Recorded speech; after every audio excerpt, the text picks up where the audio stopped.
Welcome back to Harny Revenge, where we tell true stories of courage, justice, and the mysterious strength that appears the moment you finally say enough. Today, I bring you a story that will make you rethink everything you've ever believed about family and what people call unconditional love. This is the story of Laura Stephen, 58 years old, a woman who sacrificed more than 3 decades for her son only to discover love without boundaries is not love, it is permission. And when Laura reached her final limit, she didn't just strike back, she freed herself. If you've ever been dismissed by those you love, if you've ever wondered whether you were too generous or too forgiving, this story is for you. Laura's journey from a mother who constantly apologized to a woman who withdrew her boundaries will remind you that it's never too late to demand the respect you deserve. Before we begin, if you believe that everyone must be held accountable for their actions, hit like. And if you want to hear more stories of ordinary people discovering extraordinary strength, subscribe and turn on the bell. Your support helps us continue sharing these powerful testaments of resilience and justice. And now let us step into Laura's story. Warning! The moment the hospital called for the second time what her son demanded will leave you frozen. It was not an apology. It was not a question about his mother's condition. It was a signature on a durable power of attorney document already printed with her name. From that moment, everything shattered. The locks on the doors were changed. A so-called family agreement slid across the table like a trap, and Laura fought back with the law, freezing accounts, revoking papers, recording calls, sealing evidence. This is a story of betrayal, awakening, and the sweetest form of revenge, living well and living by the law. Laura Stephen refused to be treated as an afterthought, and you are about to witness how she did it. 2:13 in the morning. The hospital telephone rang. We are resuscitating your mother. She almost passed away a second time. I opened my eyes under the harsh, fluorescent lights. My chest still ached. My hands were cold. The nurse dialed my son's number, and his very first words were not, "Mother, are you all right?" Instead, he said, "If you survive, is the personal identification number still the same?"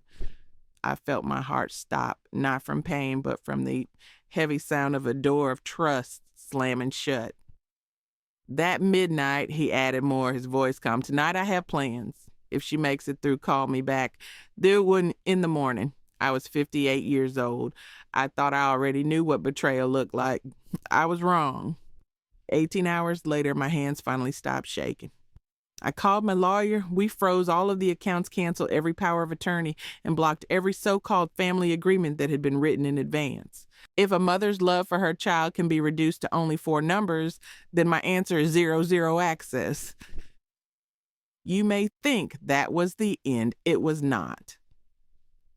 When the files were opened, I saw my own signature in a place where I had never put my pen and the name of a co-owner that I had never added. Tonight, I will tell you who unlocked my life, how it happened, and why the soft sound of a spoon gently striking the side of a cup became the seal for the most lawful reversal of my life. 2:13 in the morning. The fluorescent lights cut into my eyes like thin blades. The sharp smell of disinfectant lingered metallic as if freshly sharpened steel. The monitor of my heartbeat echoed beep, beep, beep, steady like the stitch of a night needle. I lay there, Laura Stephen, 63 years old, in a room too white for comfort. I heard the squeak of wheels carrying stretchers, the swish of plastic curtains opening and closing, everything moving with the cold precision of a hospital. The nurse leaned close, her voice soft but edged with exhaustion. "Mrs. Stephen, can you hear me?" I tried to nod. My throat was dry as paper. "You have survived the immediate crisis, but the night will be difficult." She glanced at the chart. "Your emergency contact is Michael Stephen," I whispered. "Please call him." She stepped into the hallway. Through the thin curtain, her voice blended with the hum of the air conditioning. "Mr. Michael, this is Nurse Jennifer from St. Mary's Hospital. Your mother has suffered a heart attack. Her condition is severe. I waited for my son's answer the way one waits at the door of an old home, fumbling to see if the key still fits. The line clicked alive, not with relief, not with fear, but with the heavy sigh of inconvenience. If she survives, is the personal identification number for the account still the same? The question dropped onto my chest like a stone falling into an empty well. The monitor beside me suddenly beeped faster. The nurse glanced back, checked the numbers, and smoothed my forehead with her cool gloved hand. I stared at the ceiling rows of glowing tiles, each one like a page of a contract already signed. Within that endless white, I heard the memory of a distant afternoon. Walter, with paint stains on his sleeve, tapping his knuckles on the kitchen table. When your heart is in chaos, let structure guide you. I smiled silently inside. Yes, Walter, it is time. It's 2:47. The monitor calmed. The nurse changed the IV bag and drew the curtain tighter. Outside, the wheels of hospital beds clattered past the markers of the hour. I did not sleep. I counted the sounds as if they were records. Beep the heart, hum the machine. Creak the wheels, swish the curtain. Each sound became a punctuation mark, pushing the story onto its next page. 3:22. My phone buzzed once short and sharp. It was not Michael. It was Nora, my legal advisor of 20 years. I pressed the speaker. Her voice was flat as glass.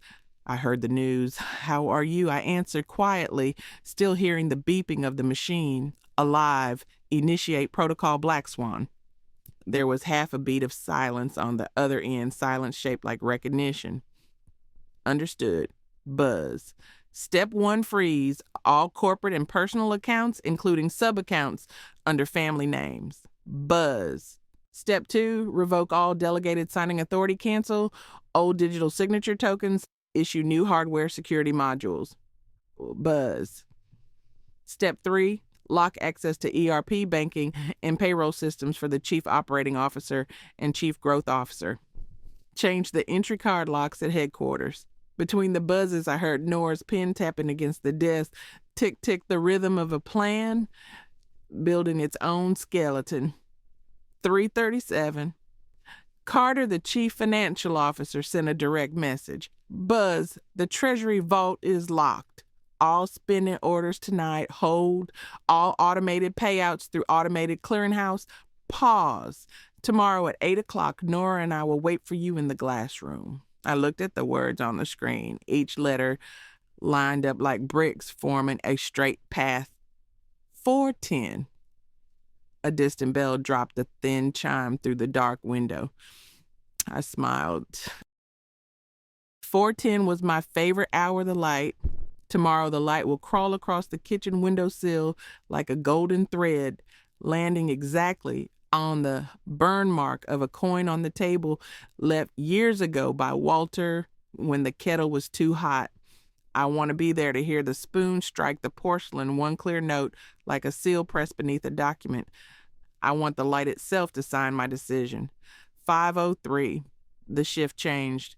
A doctor entered, eyes gentle but voice firm. Do you have family coming? I replied. In the morning. No need to call anyone else. He nodded right and quickly. I asked to borrow the desk phone. He hesitated. I raised my eyebrow. He handed it over. I called Caroline, secretary of the board of directors. Schedule an emergency meeting at 1400 today. Topic: confirmation of supervoting Class B ownership of Aurora Trust, update of authorizations and financial status. On the other end, silence fell like a coin that had stopped rolling. Yes, Madam Chairwoman. I set the receiver down with a firm click. Chairwoman. The word had lived inside me for years, tucked away like a secret in its proper drawer. Michael and Victoria, the chief operating officer and the chief growth officer, had grown accustomed to seeing me as a kind mother outside the field of expertise. They did not know that Aurora Trust, the controlling shareholder, was created by me the day Walter died, and that the settler and the beneficiary was me. I chose silence not out of weakness, but to see what people would do when they believed they were in control. 6:12. Michael buzzed a message. Busy in the morning. I will stop by in the afternoon. Short, cold, no mother. No? Are you all right? The message felt like an unsigned invoice. I did not reply. Instead, I recorded it in the notebook inside my mind. Evidence of state unit of measure attitude. 7:01. The nurse brought thin porridge.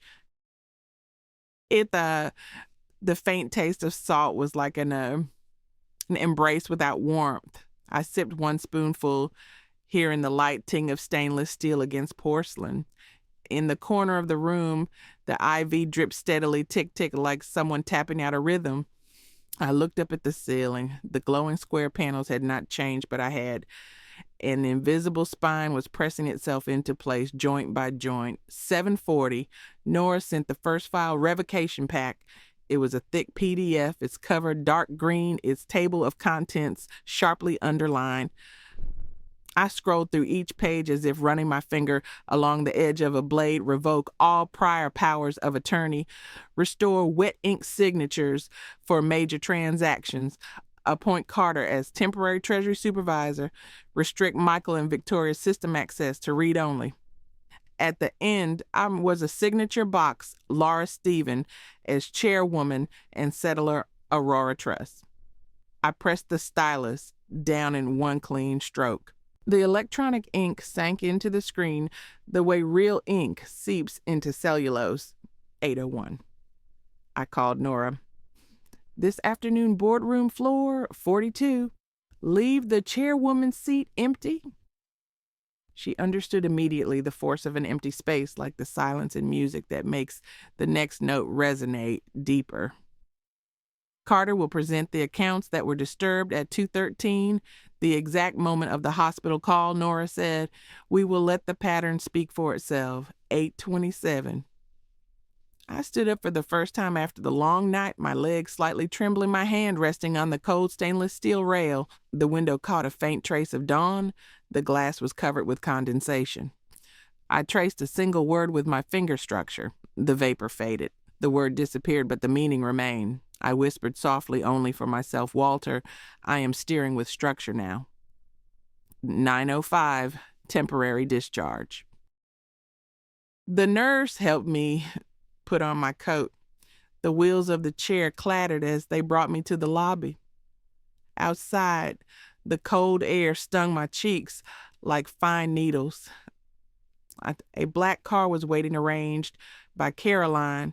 The driver opened the door with a firm click. I sat inside the leather seat, releasing a short sigh. My phone buzzed. Carter. The Treasury has received the order. The bank has confirmed that the hold is active. The human resources system has temporarily blocked all expenses of the chief operating officer and the chief growth officer. I replied with a single dot. Nothing more a dot carrying the weight of an entire meeting. 9:37. The car turned onto the stone-paved road leading to the house. The wind swept dry leaves across the steps with a rustling sound. I longed to enter the kitchen to wait for 4:10, as every day to see the golden ray of light slip and touch the burn mark of the coin and hear that one clear chime of the spoon against porcelain. At that moment, I would sign the remaining hard copies. But before returning home, there was one task to go straight to headquarters. 10:12. The elevator rose like a column of mercury. The doors opened with a chime. The hallway was carpeted in slate. The frosted glass glowed like mist. I stopped before the boardroom on the 42nd floor. Inside it was empty. The chairwoman's seat stood at the head of the table, empty just as I had instructed. I placed my hand on the back of the chair, the wood warm, the leather smooth, but I did not sit. I wanted the sound of truth to take the seat first, the buzz of the bank's alert, the click of the hardware security module, the snap of the embossed seal, the thok of the red stamp. When everything had aligned into place, only then did I sit.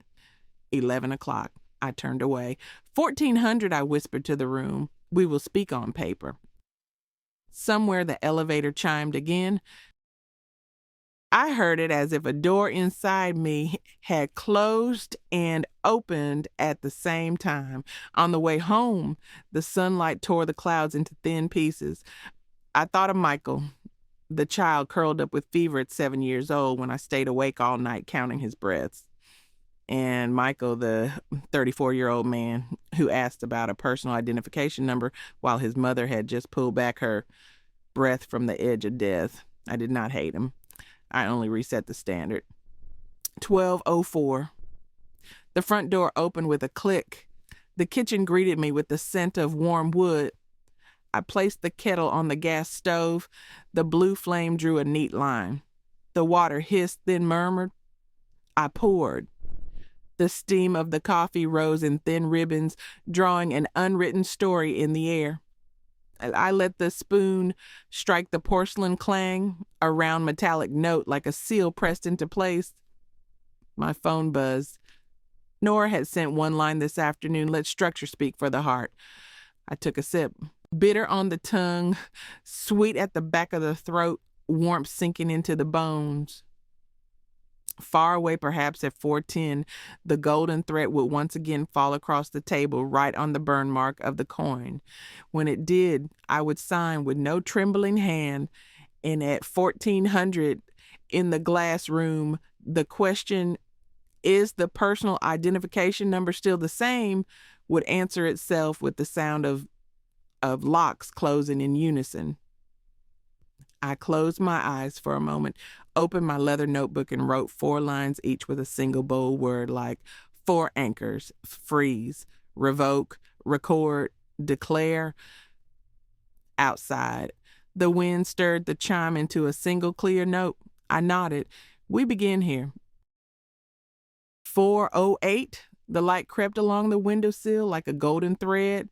Laura stood by the kitchen table, my palm resting directly on the coin-sized burn mark Walter had left years ago. The kettle murmured. The blue flame drew a straight line like an underline beneath intent. I pulled the fountain pen close. The dark blue ink carried a faint bitterness like the peel of an orange. 4:10. The ray of light touched the burn mark. I set the spoon down, clang a single round note precise like a seal pressed in wax. I signed the hard copy of the revocation pack, the blade of the pen striking the paper, ink flowing thick. At the hook of the letter L, the page whispered swish like a bad intention being folded away.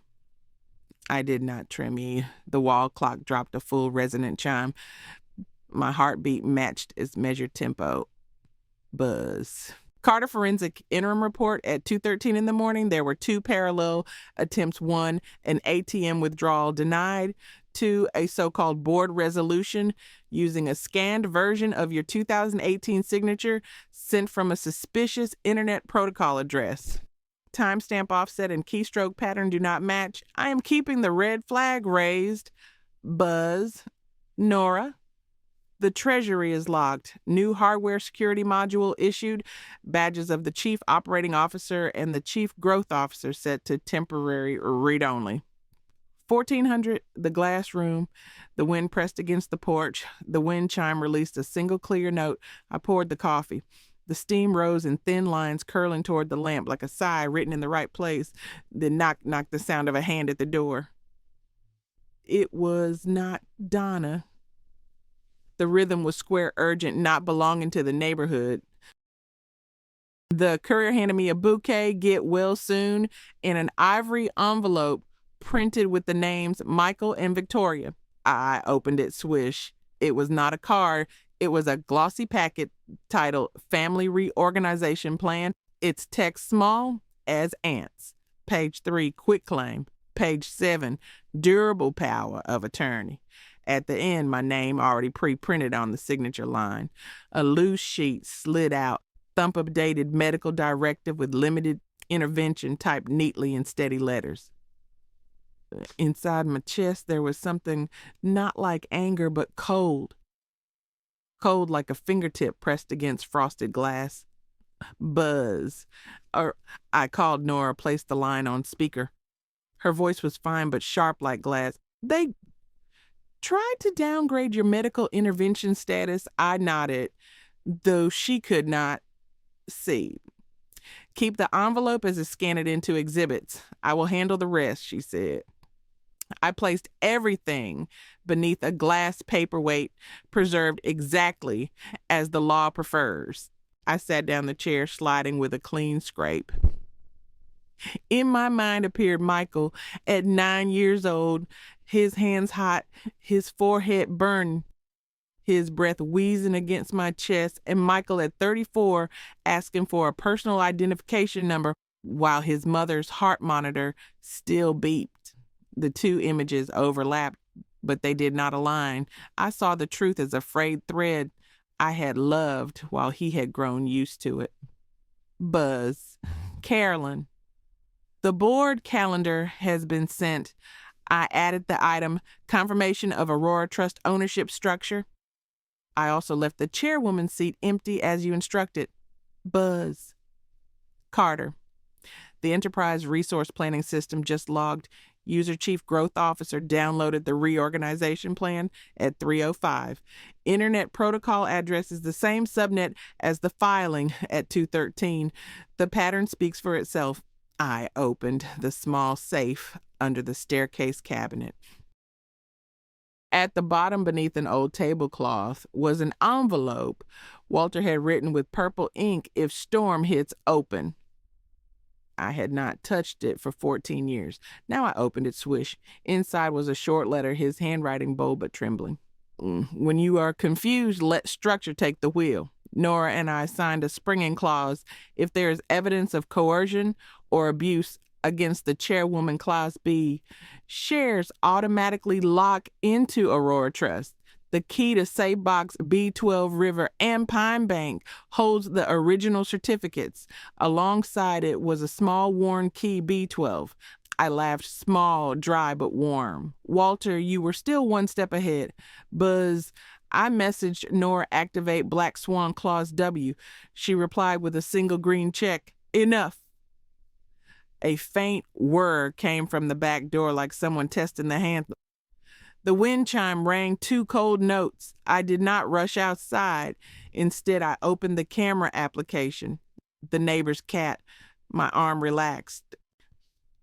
I poured more water. The spoon touched the side of the cup. Clang. A metallic note that sharpened the kitchen as if the frame of a picture had just been brought into focus. The phone rang. Buzz, Michael calling by video. I did not answer. I let it fall into voicemail. Mother, do not make this a big issue. I have already prepared a solution, Victoria says. Why? The message was long. I read it as if reading a startup pitch full of fine words empty at the core. I replied with only one line written very small, 1400, glass room. Attached were no contact and mediation agreements set to view only. Before noon, I went to River and Pine Bank, clicked the lock of safe box B12, turned smoothly. The door swung open and the chill of metal poured out. Inside was a thick envelope sealed in wax-stamped Aurora Trust. I signed the receipt. The clerk gave me the look reserved for someone who knows exactly what they are retrieving.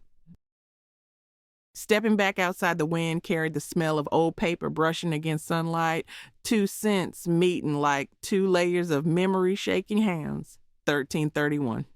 The elevator carried me to the 42nd floor. I paused outside the glass. Inside, the long table stretched like a miniature horizon. I placed the original certificates, the revocation pack, and their reorganization plan envelope into 3 neat stacks, 3 voices that would speak in order.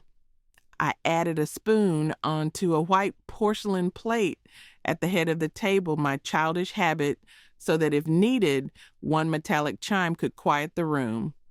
The door opened with a rush. Carter entered first serious, carrying a tablet. Their badges have just been downgraded to lobby access. Security will escort them up exactly at 1400. Nora followed, placing the red stamp down with a thock on the tray. Clause W is active. From 1345, all transactions require your wet ink signature and the embossed seal. There is no longer a back door. 1358. I did not sit in the chairwoman's seat. I stood behind it, my hand resting on the smooth leather back, a single touch to measure my own rhythm. The digital clock on the wall jumped from 59 to 0. The mine hand twitched as if someone had swallowed a silent sob. 1,400! The door opened. Michael entered first, shoulders tense like a man carrying a story not fully thought through. Victoria followed, composed, a folder clutched tightly at her side. Her coat made the faintest swish. They stopped when they saw the empty chairwoman's seat and me standing behind it, not smiling, not frowning, but exactly in position. "Hello, Mother Michael," said his voice, straining to sound gentle. Victoria set down the glossy folder with a solid thud. "We have a family solution." I raised my hand, not to stop them, but to conduct the sound. I touched the spoon against the plate clang, one round note resonant enough to set a quiet background. "Today I said we let the papers speak." Nora pulled their reorganization plan across, slipped on gloves, and clipped it into the exhibits. Carter projected onto the screen a forensic timeline: 2/13, 3/05, 4, 10/3, bright points aligned on a single axis. Victoria lifted her chin. "Those are glitches." Carter did not look at her. He tapped firmly on a square. "The time zone in the metadata says otherwise," Nora added, her voice cold as glass. "And here's Clause W. From this second Class B shares are transferred into Aurora Trust irrevocable. All previous powers of attorney are void." Silence fell like a heavy velvet curtain. I looked at my son, not through him, but directly at him. Behind his eyes was still a boy waiting to be forgiven out of habit. I spoke slowly, giving each word its place. "No one is cast out of this family, but from today, the family is no longer a doorway to bypass the law." Victoria let out a laugh, dry, shattering quickly like thin glass. "You will destroy the company for pride." I shook my head. "I am preserving structure, the very thing you believed was already in your pocket." The clock on the wall chimed once an exact hour. I pulled out the chairwoman's seat scrape and sat down, not to be higher, but to anchor. Michael opened his mouth, closed it, then opened it again like someone just realizing the foundation they stood on for years was only a projection. Victoria turned her face toward the glass wall for the first time, revealing a thin, tense line across her neck. I tapped my fingers on the cover of the file. 3 beats. Tap, tap, tap. "Begin the minutes. Item 1, confirmation of ownership. Item 2, temporary suspension of the Chief Operating Officer and the Chief Growth Officer pending internal investigation. Item 3, mandatory mediation and financial literacy program for the heirs."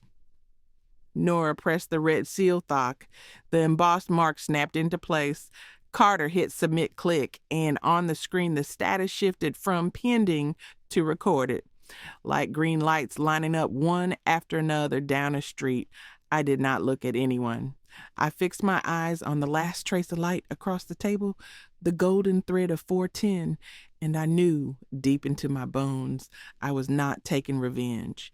I was restoring structure, and structure, once set in its rightful place, always knows how to guide people back to where they belong. 1407. The air in the boardroom was like water in a glass tank, cold, clear, carrying the faint sound of Nora's pen tapping the folder and Carter's tablet clicking open like a latch. Alora sat in the chairwoman's seat that had remained empty all morning. The leather was cool. My spine was warm. On the table, 3 stacks of papers stood like 3 voices: Aurora Trust, the revocation pack, and their glossy reorganization plan, clipped into the exhibits with a brass fastener. The door opened with a rush. The first person to enter was not their lawyer, but a woman in pale green scrubs, her badge reading Jennifer L., registered nurse, St. Mary's. She bowed her head.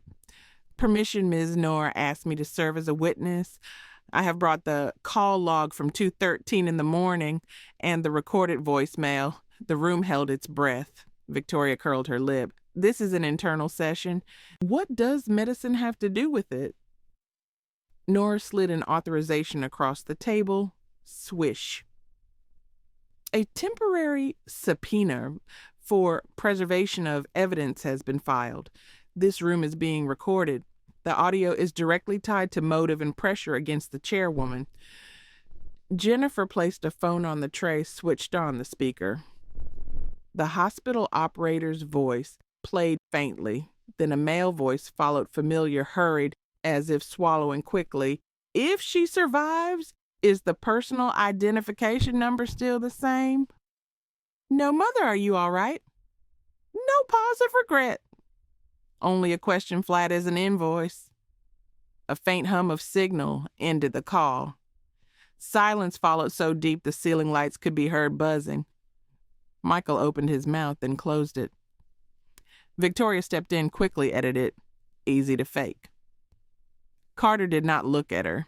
He tapped twice on his tablet, click, click, the large screen lit up with a rush.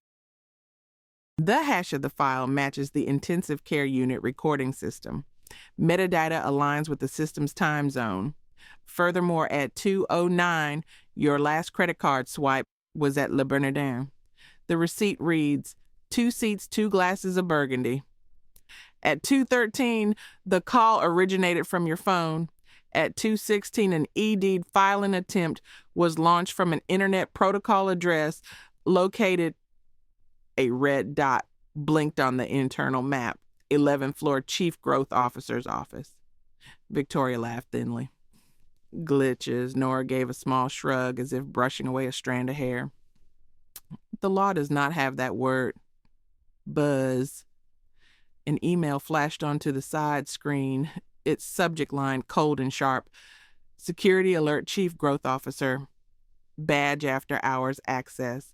A still image appeared, a figure in the glass hallway at 0158, collar raised, hair tied high, caught under the camera like a smear of ink. Michael glanced at Victoria for a fraction of a second, an exchange as thin as the point of a needle.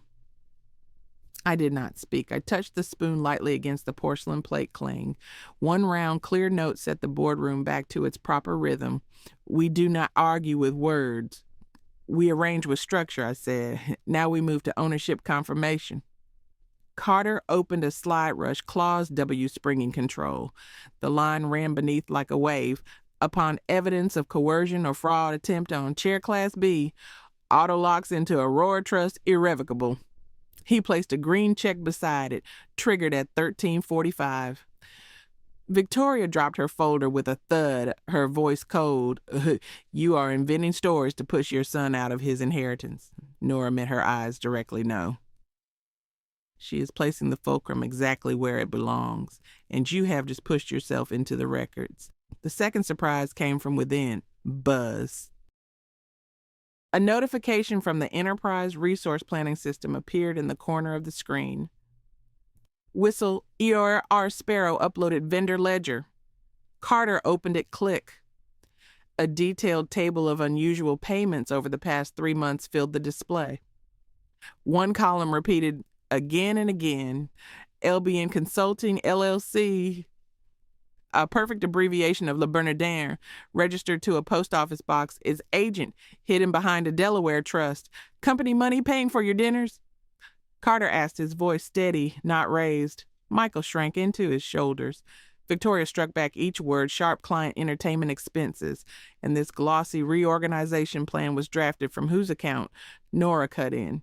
She lifted a page under the light. A watermark appeared, Argus Capital, the same firm that had attempted a hostile takeover 2 years ago. We invited them to advise on structure.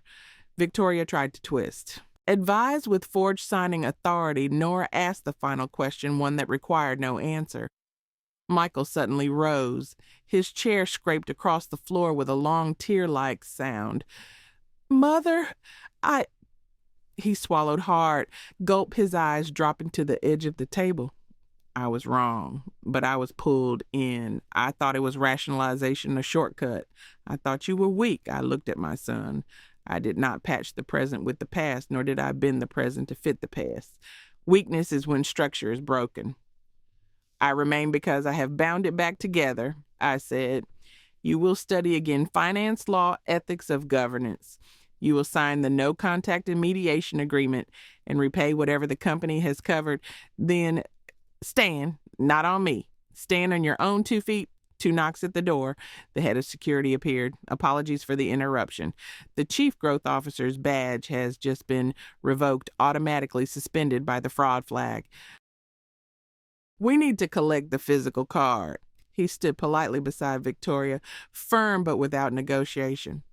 The nylon cord clicked as the badge was detached, small but final, like a period at the end of a sentence. Just when it seemed there was no more room for a surprise buzz, the screen in front of me lit with a strange notification. From Walter, delayed 410. If you are in the chair, open this file. My heart skipped a beat. Walter had been gone 14 years, but this email scheduled from some day long ago. I looked at Nora. She gave a small, certain nod. I pressed. A window opened. Russia playback bar appeared. A man's voice filled the room, deep, slightly husky, the voice of someone who had laughed often in the kitchen, spreading warmth like the smell of wood. If you are hearing this, it means structure remains. Do not fear when your hands tremble. Let the frame we built together tremble instead. The chair's letter is on the next page. Read it at the exact chime of the hour. The entire room held its breath. The clock on the wall ticked-tocked, creeping toward 14:30. Michael looked at the screen as though seeing a father he remembered only through photographs. Victoria turned her face away for the first time, completely silent. The second hand touched the mark, chime. I opened the file chair's letter, a single page. Walter's handwriting underlined in the way he always marked Home Depot orders years ago. When I read, my voice steady. Our heirs do not inherit shortcuts. They inherit structure and the knowledge of how to rebuild it when others take it apart. Today, if you must choose between yourself and the house, choose the house. You will find yourself again afterward. No one spoke. In the corner, the printer whirred chit as it pushed out the sheetboard action recorded. Carter placed it before me. Nora handed me the seal. I lifted a small mallet, my stand-in, for the gavel, and struck one firm knock on the wood. Minutes, item 4, I said. Suspend the chief growth officer, open an internal investigation, forward the fraud case to the district attorney, initiate the mandatory program for heirs, finance, law, governance, open mediation under camera. Victoria sprang up. You are humiliating? No, I answered softly. We are recording. And the law prefers verbs that leave footprints. One final notification buzzed at the edge of the session. Urge wire Sparrow check safe 17B server room. There's something you will want to hear. Carter looked up. Security nodded. A line of curiosity opened like a strip of light beneath a door. I touched the spoon against the plate. Clang a single note enough. Recess for 20 minutes, I said. We go down to 17B. And all of us rose. Chairs scraped in unison, not noisy, but even like a great machine finding its groove again. We moved toward the door. In the hallway, the wind chime rang faintly, one sound signing the climax that was not yet closed. Not closed because in 17B, there might be one more voice waiting to speak for the truth. The corridor of the technical floor smelled of fine dust and cooled metal. The elevator opened with a chime and closed with a thud behind us. The sign reading Server 17B glowed under the fluorescent lights. Laura, walked in the middle. Nora at my right, Carter at my left. The head of security led ahead, his radio crackling. The air conditioning swept across my face like a strip of cold fabric being pulled. 17B appeared a gray steel door, its small glass window clouded like a fish's eye. The card swiped beef, the electronic bolt clicked. Inside rows of black racks humming steadily, green lights blinking like heartbeats needing no human. The raised floor popped softly beneath our shoes. In the far corner stood a black painted safe labeled Safe 17B with a small sticker of a sparrow. Carter bent down. Its sparrow left the mark here. The head of security used the master key. The lock turned click. The heavy door leaned open with a thud. A smell rose, old paper, plastic, electronics, and a trace of orange oil from some forgotten day. Inside lay 3 items: a steel gray USB engraved with the letter W, a small recorder with its red light still blinking, and a thick envelope sealed in wax, the seal pressed with the figure of a sparrow. Nora put on gloves, lifted the recorder, and pressed play. The hum of the server fans formed the backdrop. Then a woman's voice, clear, cold as the edge of glass. Push the electronic filing as soon as the hospital confirms. 210 to 220 is the window. If she survives, we switch to family negotiation. A lower male voice followed hesitant Michael. Are you sure? Silence. Then the sound of high heels striking clack, clack. His name is only the bait. The power is mine. I felt heat rising in my throat. Though my hand stayed cold, the feeling of touching real stone after nothing but photographs. The head of security lifted his chin in signal. Carter marked the timestamp. Nora spoke one word evidence. She set the recorder down and opened the WUSB. The laptop screen lit with a rush. A folder appeared 4410. Chair letter, final.pdf, clause, W, implebu. Carter opened clause, W, imple lines of code glowed green on a black background upon fraud flag against chair. Convert Class A to time-locked voting under Aurora Trust. Freeze executive badges flagged an incident. Log all post-incident board actions to County Recorder Mirror. Carter gave a low whistle. Walter wrote this code, or someone wrote it from his notes. The comments, the variable names, it is pure 1980s engineer style. I opened chair letter barriers final. Walter's handwriting appeared slightly tilted. His old habit of underlining with a small dot at the beginning of each line. If one day you must lock the door to save the house, do not apologize. Write the minutes. Let the paper speak in place of the heart. Whoever loves you will learn this language again. Nora touched my hand lightly, a touch that needed no permission. We have a fail-safe log in the audio. Buzz. Carter's phone vibrate. Security mirror elevator log, Era 1, 5802, 20. The screen showed elevator footage, Victoria pulling up her collar phone pressed to her ear. The door opened on the 11th floor. Next, a badge swipe at the chief growth officer's suite. Beep. The light turned yellow, then locked red with a snap. Cut to another camera, the IT lobby. A young maintenance worker in a hoodie and cap slipped an envelope under the safe, stuck a sparrow sticker to the cabinet door, then vanished like a shadow. Sparrow, the head of security, said with a faint smile at the corner of his mouth. Who, I asked? Not revealed, but the kid knows cables and hates anyone who burns logs. Another alert popped up. ERP anonymous tip dir 2. Check vendor Argus Legal Services, LLC, mapping owner. Carter typed tap tap. An information window opened. The ownership structure traced back to a Delaware trust. The authorized signatory, Victoria Lane. Nora nodded her eyes as if driving in the final nail. Chain complete. Were? The small thermal printer inside the safe suddenly fed out a strip of yellowed paper. Someone had attached it to the USB to print automatically when the cabinet was open. On the paper were only 4 lines. 213 call log ICU attach. 216 ED attempt IP CGO suite on row 220. Badge CGO tailgated into IT quarter. 410 bring light. On the last line there was a faint fingerprint smudged in ink. A small spiral I knew did not belong to the present.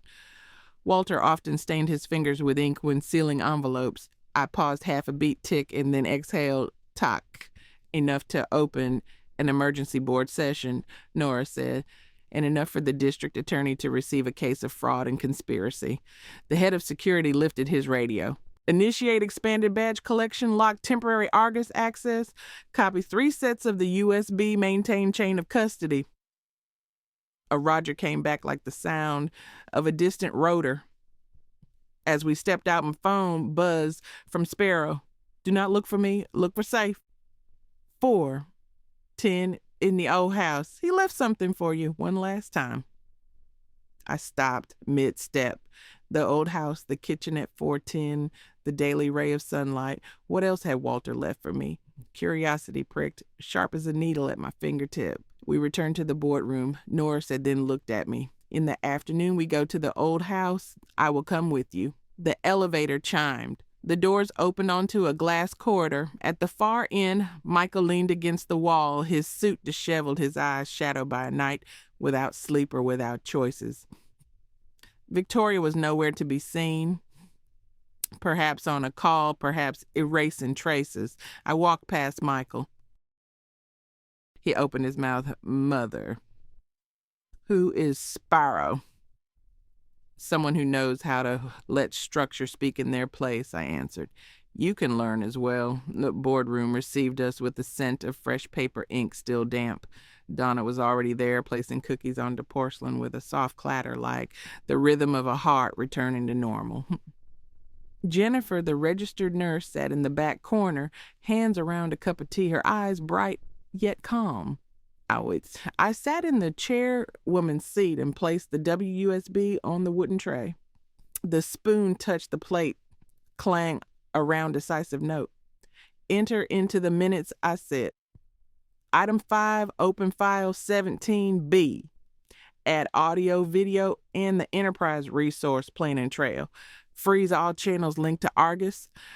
Forward to the district attorney. Item 6, internal announcement. The Clean Ledger program. Encourage whistleblowing, protecting identity. Effective today. Nora held the sealed thock, a red circle stamped down like a near moon. Carter pressed submit. The screen changed to record it. The wall clock chimed the half hour, a single note falling between two sentences, marking the climax with a comma. At that moment, a knock.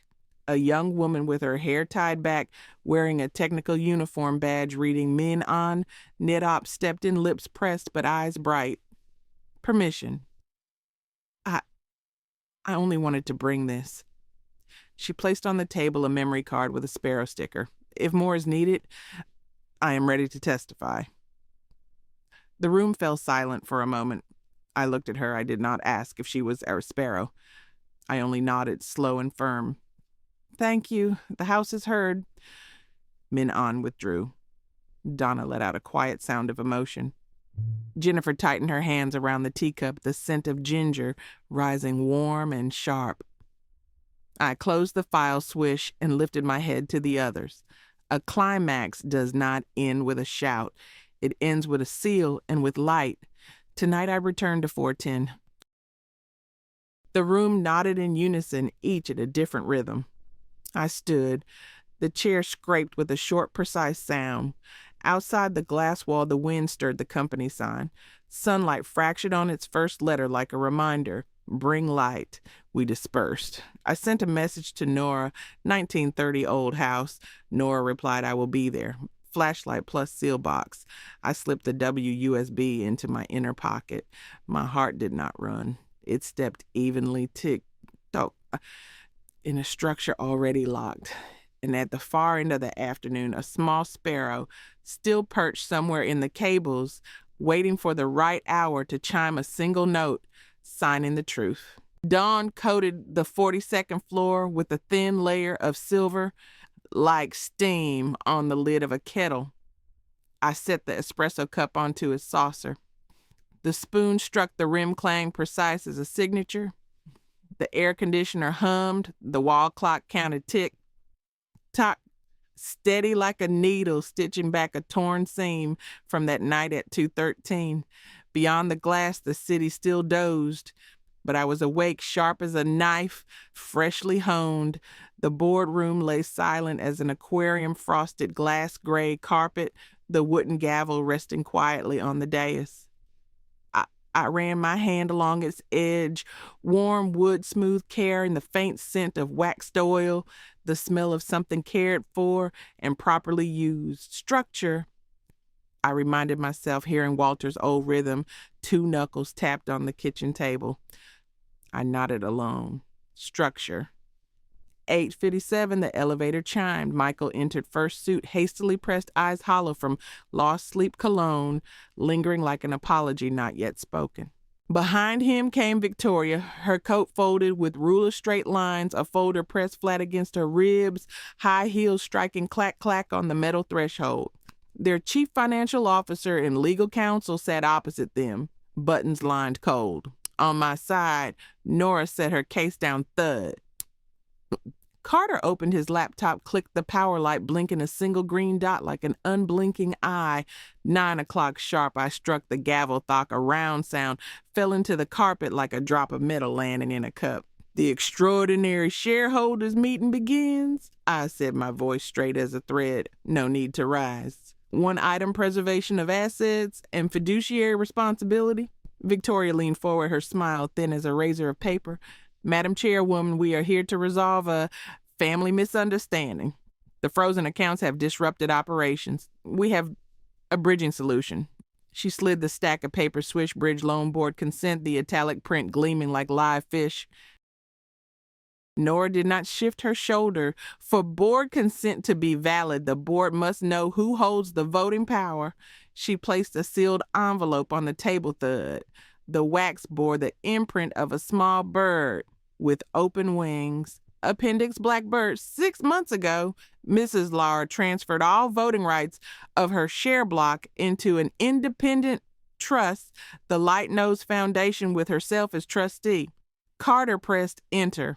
The large screen shifted from pending to recorded, green lights flowing like a street with no red signals left. Michael exhaled sharply, struggling to steady his voice. Mother, when did you do this? The day you skipped my 63rd birthday to sign a contract that could not be postponed, I answered. My tone did not rise. I laid the words down like paving stones. We are speaking of today's matters. Carter opened another tab. The recorder flagged a red alert. At 7:12 this morning, there was an attempt to file an electronic deed from an unfamiliar internet protocol address. The system blocked it. The timestamp matches the family agreement packet you printed yesterday. On the screen, the IP address glowed. Nora slid a printed copy beside the microphone, swished the ink, still carrying the raw scent of the press. Victoria kept her smile, but the corner of her eyes rippled like a lake struck by a stone. Glitch. She mouthed the word as though holding a hard candy. We can correct it with public relations before the market opens. Public relations cannot replace fiduciary duty, I said. I turned another file, Exhibit D, Internal Expense Ledger Marketing Department, last 4 quarters. My finger tapped a single line: Riverbend Consulting Brand Strategy Services, $1.8 million. Nora added another sheet, an invoice from a legal entity sharing the same address as Victoria's residence before marriage. No one spoke. Only the printer in the corner growled, "Word?" and pushed out a thick sheet stamped "Void Conflict of Interest," the black ink standing like an unflinching stare. I rotated my blue pen. The nib touched the paper with weight, and I wrote each directive slowly in sequence. Maintain the freeze on all lines of credit arising from delegated authority until third-party audit is complete. Temporarily revoke Michael's executive powers. Assign interim authority to the chief operating officer under Article 12.4. Request Victoria to leave the room as a conflicted party. She may return for a hearing with counsel present and under camera. Victoria shot to her feet too quickly. Her chair screeched across the floor like paper torn in a single rip. You are smearing us. This is a witch hunt. Nora pointed toward the frosted glass.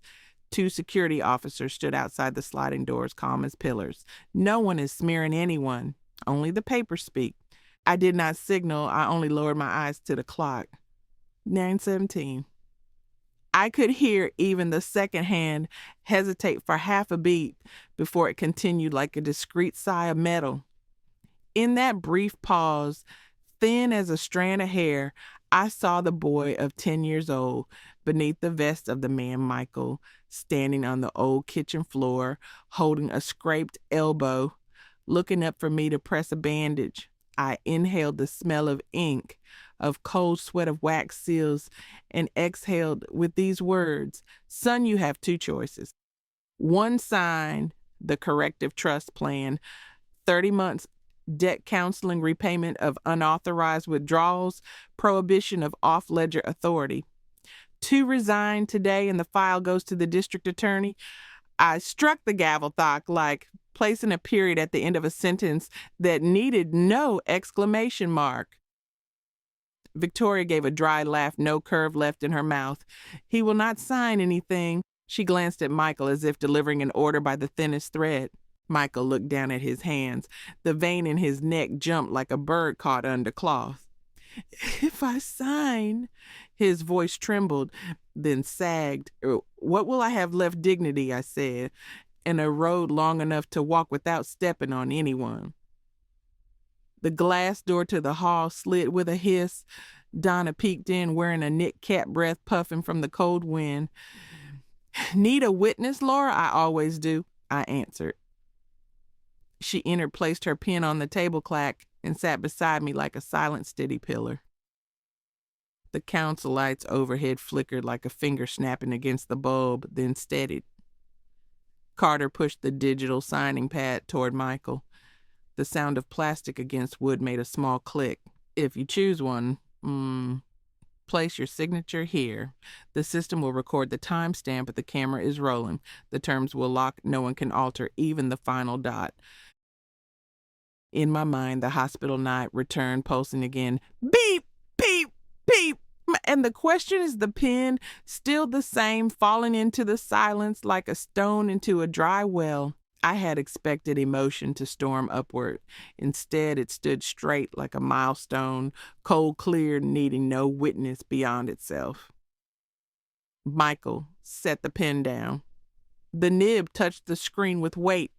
The first stroke trembled, the second less, the third straight as a rail. At the final hook of the letter M, I heard a faint swish like the sound of a bad intention folded and pushed into the bottom of a drawer. Donna exhaled halfway, a soft grunt.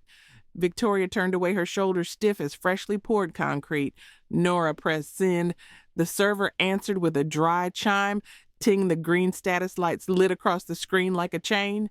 The doors opened one after another. Recorded Carter read, his voice flat, almost gentle. Whoop.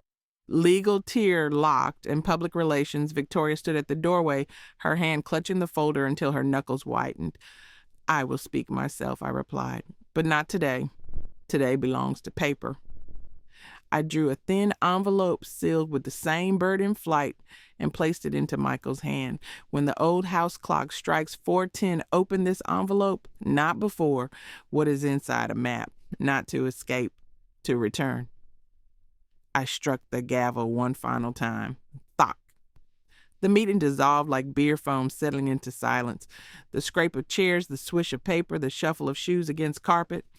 I remained a beat longer than the rest. My hand on the gavel, its wood warming my palm, the way the old kitchen table once warmed the coin-shaped burn. Outside, the wind swept down the corridor and touched the bell, hanging by the glass door, clang a single note like a closing bracket in its rightful place. 11:03. The elevator chimed. I stepped in alone, the cool file folder tucked under my arm. In the still mirror, my reflection grew compact, not smaller, only no longer obscured. I thought of 4:10, the strip of sunlight crawling across the sill, touching the round burn mark. I thought of the envelope in my son's pocket. I thought of the neat clang of a spoon in the old kitchen, a metallic seal placed upon a new day. As the doors closed, my phone buzzed. Caroline funding cleared. "We can close at 4:45 if you want to keep 4:10 for yourself." I answered with one word, yes. And I smiled, not for victory, but because order had returned. The law spoke through paper time, spoke through Bell's light, spoke through its path, and the heart, for the first time in years, spoke in an even rhythm. Afterward, 410 would answer on its own in the way it always had, with a ray of sunlight in the right place and an envelope open at the right hour. 3:58. The old kitchen breathed like a curled cat, the refrigerator humming the yellow lamp, embracing the wooden table with its coin-shaped burn mark. Laura set the kettle on the stove. The blue flame hissed, a thin line steam rising into a milky ribbon beneath the lampshade before fading. The wall clock counted tick, tock, steady each beat a stitch, closing the tear from that night at 2:13. On the porch, the wind brushed the chime clang faint, as if opening a parenthesis. My phone buzzed. Caroline Funding cleared, closing at 4:45. Keep 410 for yourself? I replied with a single word. Keep. 3:59. I placed the sealed envelope, its wax stamped with a blackbird in flight, at the center of the table, exactly over the burn mark where the 410 sunlight always paused like a punctual friend. Beside it lay a silver spoon. I tapped it gently against porcelain clang, a neat note to remind the room of his rhythm. 4 o'clock. 4. The back door clicked. Donna peeked in, knit-cap pulled low, her cheeks flushed from the wind. Need a silent witness? I always do, I said, pulling out a chair for her. The chair scraped short, sharp, and settled. 4:02. Another buzz Nora with only one line. Camera ready. If you open the envelope, open at 4:10. I know, I answered, tapping 3 fingers on the table edge. Tap, tap, tap. The old rhythm Walter used when reminding me structure. I smiled thinly. Structure. 4:06. A car stopped at the gate. The door shut. Thud. Footsteps on the path. Clop, clop. Hesitated at the threshold, as if afraid to let sound fall. The wind chime released 2 clear notes. Michael entered first tie. Loosened eyes hollow the faint scent of cologne, clinging like an unfinished apology. Behind him, no Victoria. His shoulders flinched at the sight of the envelope on the table. On time, he said, almost asking permission. On time, I replied, pointing to the empty chair. He did not sit. He only placed his hand on its back, fingers pale. 4:09. The sunlight reached the sill, creeping like a golden thread. The clock hesitated half a beat, a discreet sigh, then the second hand moved on. I turned the spoon in the cup. The porcelain sang a soft ting beneath my finger. When the light touches the burn mark, you open, I said. Not before. 4:10. The golden thread landed exactly on the burn mark, like a seal made of light. I nodded. Michael broke the wax crack, the faint scent of resin rising like a memory of a distant forest. Inside were 4 items arranged in order like a sentence of 4 clauses. My handwriting was square plain without ornament. 30 months of restitution according to the signed schedule. Lock all off-ledger authorities. Debt counseling plus mandatory financial literacy course. Minimum 180 hours with examination. No conflict separation from any entity tied to Victoria until audit is complete. Succession training 12 months under the chief operating officer, no honorary seat, no microphone, only key performance indicators. At the bottom, an empty signature box and timestamp beside the line, dignity does not need public relations. I said Harbor and Company Bank. Box K417 holds the founder's ledger, my startup notebook, early debts, cash flows, mistakes, and corrections. You may not copy it, only read on site 2 hours a week, enough humility to relearn numbers instead of relearning me. Tonight I told him alone. Inside are 2 recordings. One is my account of the night at 2:13, so you never call it a misunderstanding. The other is your own voice answering the nurse, so no one can ever rename it for you. On the back, I had written, "Stand, then speak." Michael held the K417 key, turning it over. The metal clicked softly against his skin, the sound of weighing choices. The 4:10 sunlight wrapped the key in a warm outline. He whispered almost to himself, "I thought the envelope would hold power." "All true power passes through responsibility," I said. "You will have a path, not a shortcut." Donna coughed once soft. and fell silent. She placed her pen as witness on the table's edge without a word. My phone buzzed. Carter recorder confirms forgery hearing set for 10 o'clock Friday morning. Suspicious IP matches Riverbend. District attorney interested. I tilted the screen. Michael read, his lips dry as paper. At the name Riverbend, his eyes flickered recognition, crossing them like a shadow. Is there anything for Victoria, he asked. I do not send envelopes to those outside the family, I replied. I send summons. I slid across a separate no contact and mediation form for Victoria, the signature line left blank deliberately. So the sunlight moved slowly. Dust rose, glittered, and fell. I pushed the back sheet forward, laying the blue pen across it like a bridge. Sign or not it is? Now, I said. If not, we meet in the courthouse hallway, not in the kitchen.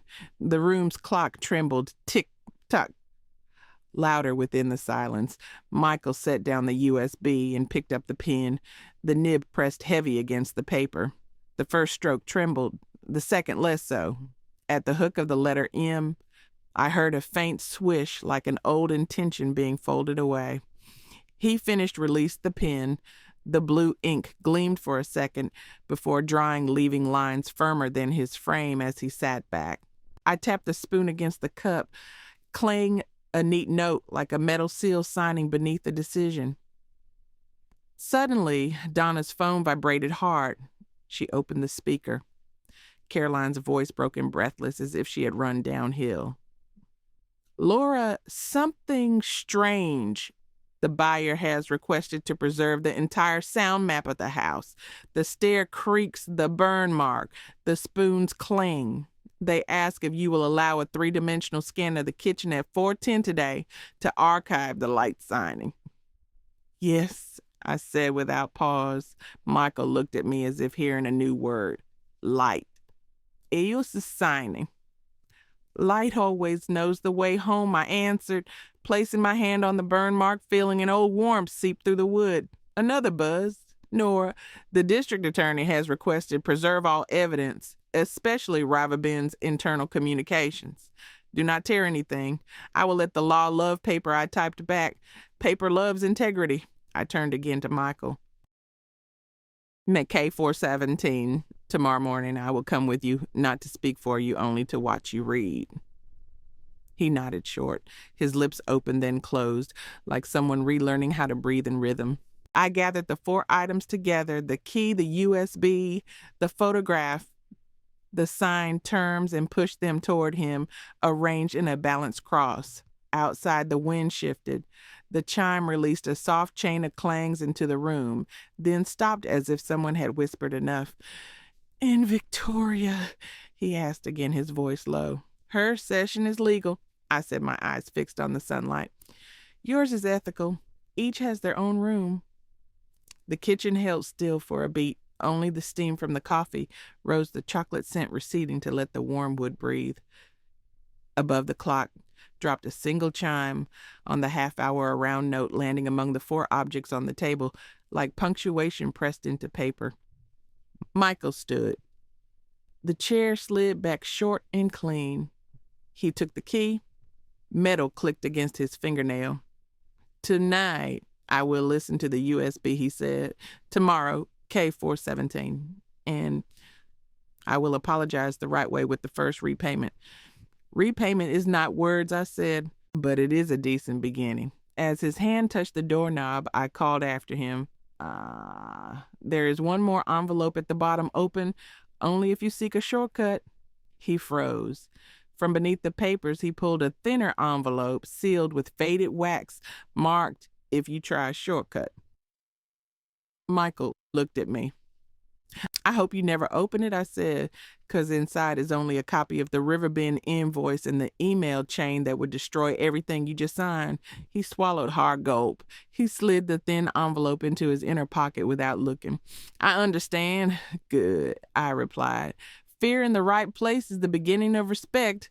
The door closed. Click. Donna and I remained with the clock, the coffee steam in the sunlight, now a hand's breadth past the burn mark. Donna exhaled, her eyes smiling. The 410 envelope, it truly knew how to choose its hour. Not me, I said. The light chose. I opened the leather notebook, adding 3 lines beneath the heading Structure 410 light signs. K417, read to learn not to boast. Michael Stein, walk, speak. The steam drew a thin halo on the cup's rim. I set the spoon down, clanged the final note of a small ritual. Outside the city lit its early lamps. Far away, the church bell cast into the solid wind, a chain of steady chimes clang like a promise. Or the later hour would bring the hearing in its chamber and the bank vault with box K417. But tonight I let the kitchen hold silence in the right measure, like music that had closed with a lock, yet left an after resonance. 9:02 a.m. The lobby of Harbor and Company Bank was cool as stainless steel. The gray carpet absorbed footsteps. The wall clock ticked in rhythm with a heartbeat, just relearning steadiness. Alora placed my dry hand on the counter's edge, feeling the clean chill of glass. Nora stood beside me, shoulders straight as a ruler. Michael arrived half a minute later. His shirt cuffs were wrinkled, his eyes red from a sleepless night. His phone buzzed constantly, Victoria flashing, but for the first time he turned the screen face down. "What do you require from the safe deposit?" the clerk asked, her voice round as a stamped seal. K417, I said, "and a private reading room. No copying." The steel door slid. Gears groaned softly, rumbled, hiss. A sound that made one's spine straighten. We followed the clerk down the row of numbered boxes. K417 rested between 2 older vaults, its slots still bearing faint polish marks. The small K417 key clicked into the lock, caught instantly. The drawer slid out. Shh. The scent of old paper mixed with chilled machine oil, so clean it whispered, "Do not lie here." Inside lay 4 items. 1, a black leather-bound notebook, hand-stitched, founder's ledger. 2, a green envelope sealed with the blackbird wax. 3, a hard share certificate edged in gold, the words Class Z, Founder's Veto. 4, a steel gray USB faintly engraved Clause 27B. Michael swallowed hard gulp. I thought the solution was money. He said the words falling light as ash. "Money is consequence," I replied. "This is principle."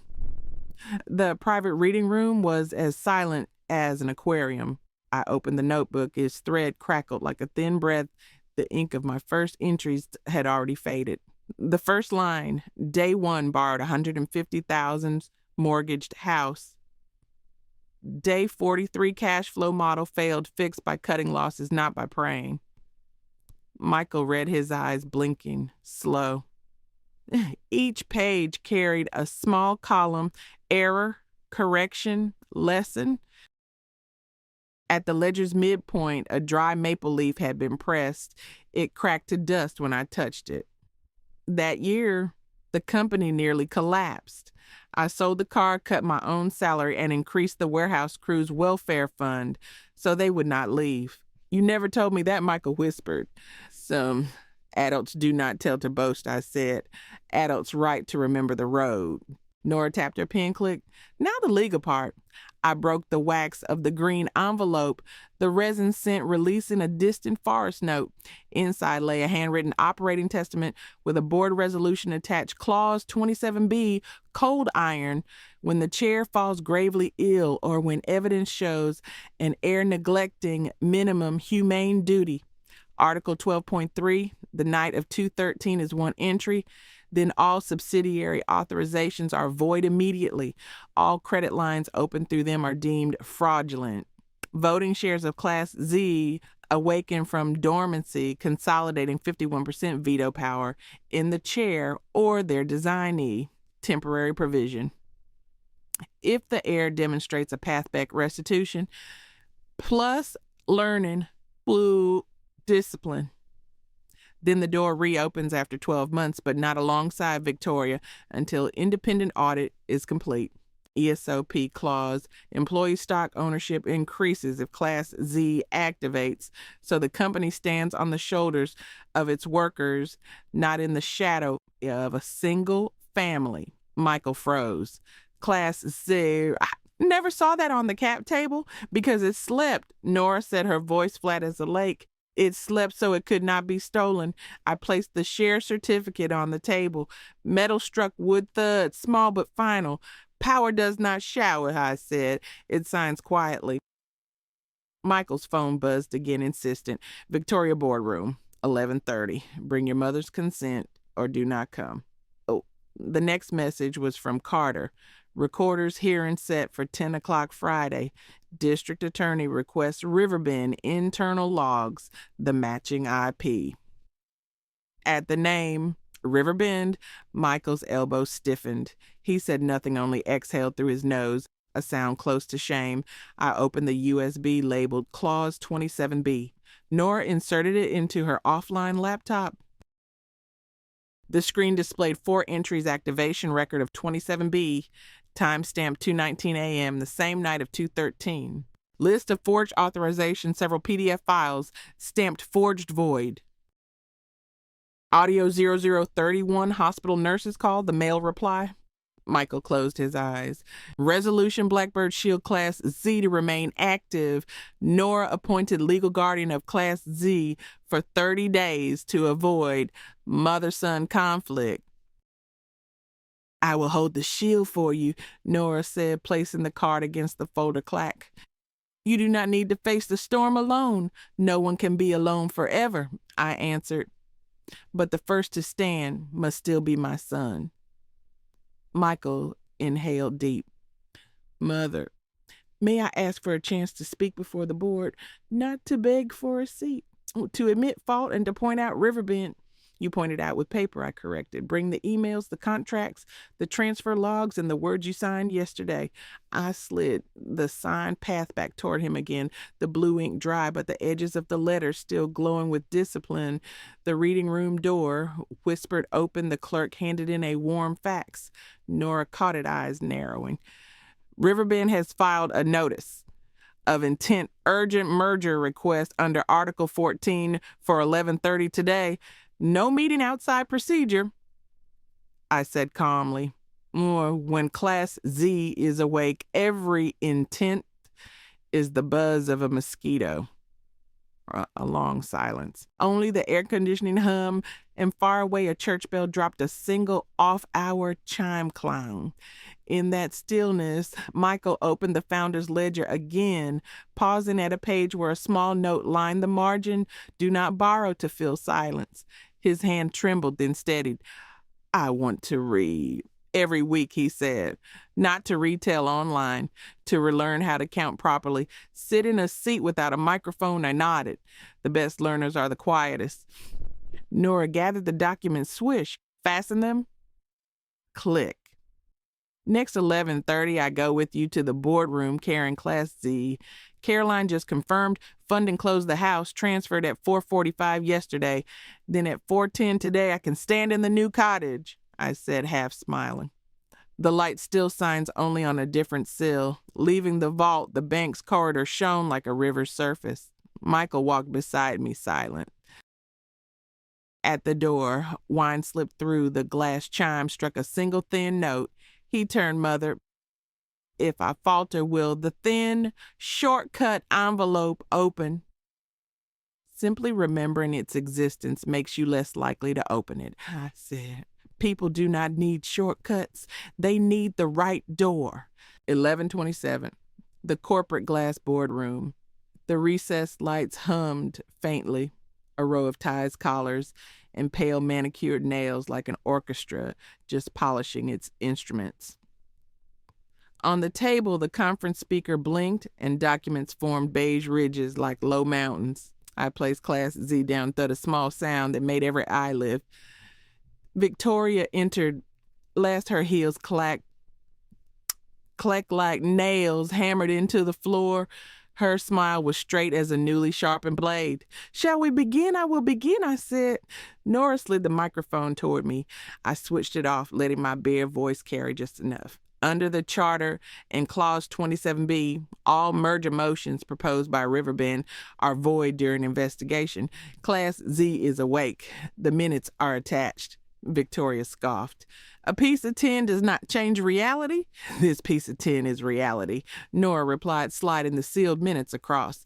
And the recorder's office has already named this a fraud lane. The conference speaker buzzed. Carter joined the line, confirmed hearing Friday morning. Riverbend IP matched the time frame of the attempted deed. The district attorney requests preservation of their auxiliary servers. The row of collars across the table shifted a shade paler. Victoria's breathing changed subtle, but I heard it. I slid a white envelope toward Michael. Now, say your part, I told him. He stood, microphone still off. His raw voice broke once, then steadied. I signed the path back. I step away from any committee where Victoria sits until audit is complete, and I submit this evidence packet on Riverbend. He placed a second USB down clack. Last night I listened to IRO 31 twice. I do not ask for erasure. I ask to start again. A silence fell thick as snow. Beyond in the vents, the hum of the fans carried steady the background sound of decent decisions. I lifted my pen, signing the Class Z activation, the nib, cut the paper firming, running bold, thin, bold like a heartbeat, choosing its measure. The meeting is adjourned, I said. From here, everything speaks through paper, walks through light, and stands on backbone. The door slid open. Whoosh! The corridor whine brought in a single thin chime like a closing bracket. On the corner screen, the digital clock ticked 11:59 1 second, before noon 1 second into another life. In my pocket, the K417 key tapped lightly against my phone, two small weights enough to anchor a road. 12:03. The glass corridor of headquarters exhaled with a soft whoosh like someone holding back a cough too long. Nora walked beside me, Class Z steady in its leather folder, the edges of metal clicking faintly. Michael said nothing. We parted in the parking lot. He drove straight to the auditor's office to submit the pathback and the Riverbend packet while I drove toward the sea. The cottage door clicked open. The scent of pine linen and sun-dried soap slipped over my shoulders. I set the key onto the ceramic dish clack and lit the gas stove. The blue flame ran clean, warm, steady. The kettle began to hum. The salt wind pressed against the glass, and the rosemary on the sill trembled like lashes holding back tears. I rinsed the porcelain cup with its hairline crack. The glaze sang a faint ting beneath my finger. I poured the coffee. The spoon touched the rim, clang a round note clear in a room without excess. The small clock on the shelf counted tick, tock, steady as stitch. The minor hand crawled toward 4. I opened the leather notebook. On a fresh page, I wrote 4 words with backbone count: keep, correct, learn. The pen moved bold, thin, bold like a heartbeat just past the slope. Outside, the wind shifted. The row of pines whispered like the throat of a polite man, clearing before speaking something important. 4:10. The sunlight crept across the sill, a golden thread, and landed on the table's wood. The round burn mark Walter's memory warmed as if embers stirred beneath ash. Dust floated lit and released. I stood in the small chapel of light, listening as the clock dropped a single round chime of punctuation mark in its rightful place. I set the cup into the center of the light. The steam rose and fell like a chest relearning breath. Light knows the way home, Walter had once written, and today it remembers my name, I whispered. My phone buzzed. The screen, Ada Patel, District Attorney's Office. I answered. Her voice was cool, clear as clean glass. Mrs. Stephen. This is Patel in charge of fraud and elder exploitation. We have just received a conditional cooperation offer from a Riverbend employee, temporarily anonymous. They have brought 3 things: an auxiliary server log, internal directive letters, and a routing sheet for a shell fund called Blackfinch LLC. The wind brushed the glass with a thin line. I looked directly at the beam of sunlight. I am listening. The surprise, they included a screenshot of your hospital emergency contact portal. 2 days before your heart attack, there was a request to change your emergency contact. The IP pinged from Riverbend. Was that request denied? The hospital rejected it for lack of a pen, but that attempt matches the time box of the forged authorizations Carter submitted. We need confirmation your emergency contact was Michael Yes. And it remained him until the night of 2/13 when I heard him choose a dinner. The line held silence for half a beat. Then came her voice, official, yet kind. I will take a supplementary statement tomorrow afternoon. For today, please preserve all devices, letters, and if you receive any packages, without sender, call me before opening. I nodded, though she could not see. Thank you, Adia. Here we already have Clause 27B activated and Class Z awake. I want everything to move on paper and to stand in the light. Best, already, Patel said. I will request a preservation order for Riverbend servers.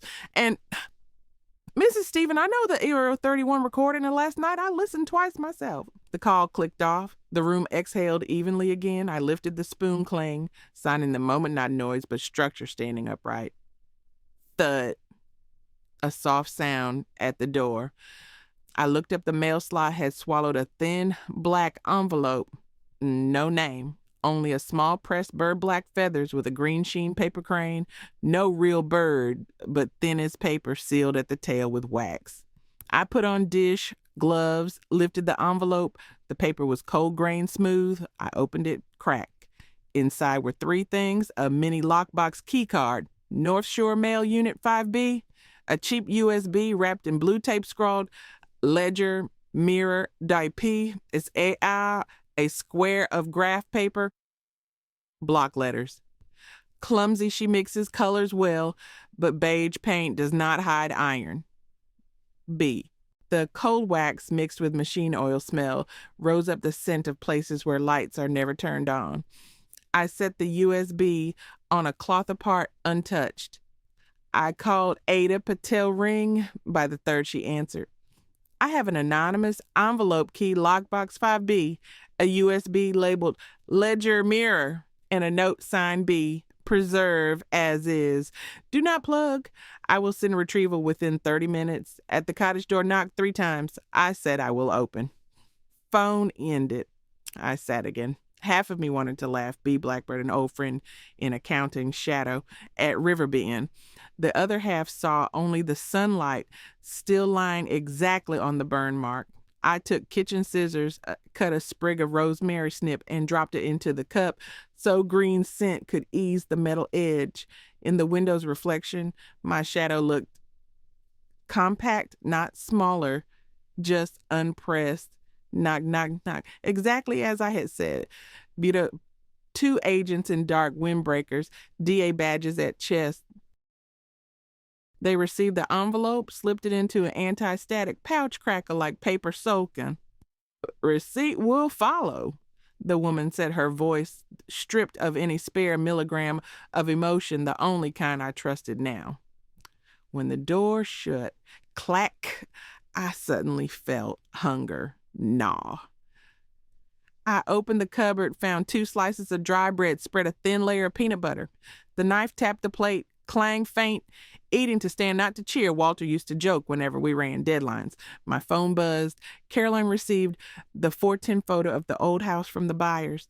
They hung a frame, "House has lived," and labeled the stair step, "Keep the click. Sending you." I opened the photo. The sunlight lay exactly on the burn circle, as if the house had never moved. It zoomed in. They had even placed a small tag under the cupboard. "Clang plays spoon here." I laughed. Luck rarely speaks loud. Today it laughed. Another buzz. "Michael, I just submitted everything to audit. I will leave all of Victoria's group chats at 7 p.m. I start a basic finance class. I know it is late to learn ABC, but I begin.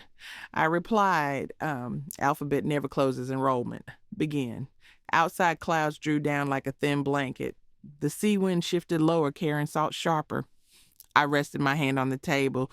The wood pushed warmth back into my bones. In my mind, I arranged the calendar. Tomorrow's supplemental statement, Friday recorder hearing within the week, launch ESOP Tier 1 into new governance. Each night send Michael 1 entry from the founder's ledger error correction lesson. The town church bell dropped a stray chime clang, late as if the bell ringer had just remembered one last task. I lifted the spoon, set it down, clang a neat metallic note.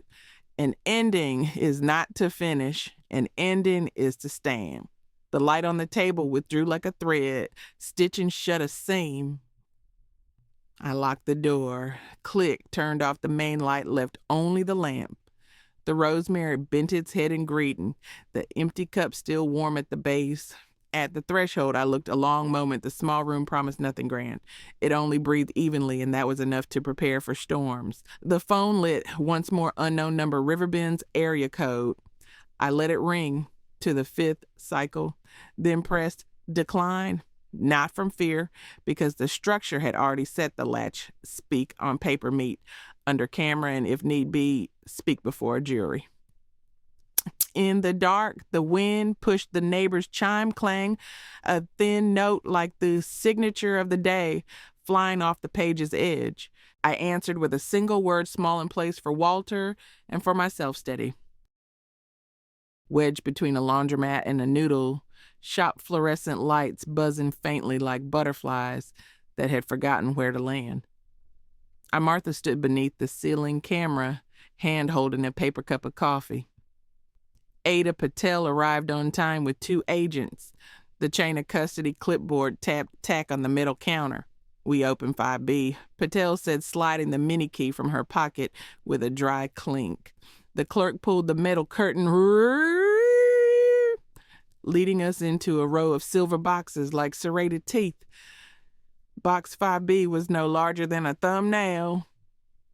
Patel handed me the key. You turn. Video is rolling. I twisted tack. The lock took sweetly. The silver door clicked open. Inside was neat coat of thin, black leather notebook corner embossed with a tiny finch. A cheap burner phone, red light blinking, tick, tick. One voicemail, a gray magnetic card handwritten on back finance, B12 subledger. 2 old shipping labels, sender, H&B storage, recipient, Blackfinch LLC, the money trail greasy to the eye, nitrile gloves, Russell. The agent slid each item into anti-static pouches, crackle. Patel opened the leather book with a utility knife slice. The first page was pure columns date, vendor, memo, split. The paper edges slightly yellowed as if someone had carried it in a coat through many rains. I skimmed the lines, marketing retainer, community outreach, compliance educational grant. The sums were not random, but stacked in sets of 3 or 4 round figures, a rhythm only someone who had tapped ledgers would notice. In the margin pencil notes, Hop, Harbor Slate, Sable 12, VF. The pen halted half a beat, so did my heart. Play voicemail on site, Patel said. The agent pressed speaker. The sound cracked, hissed, then cleared a man's voice, lowered short. Firm beige hides color, not iron. Asked subledger 12.17 item compliance marketing.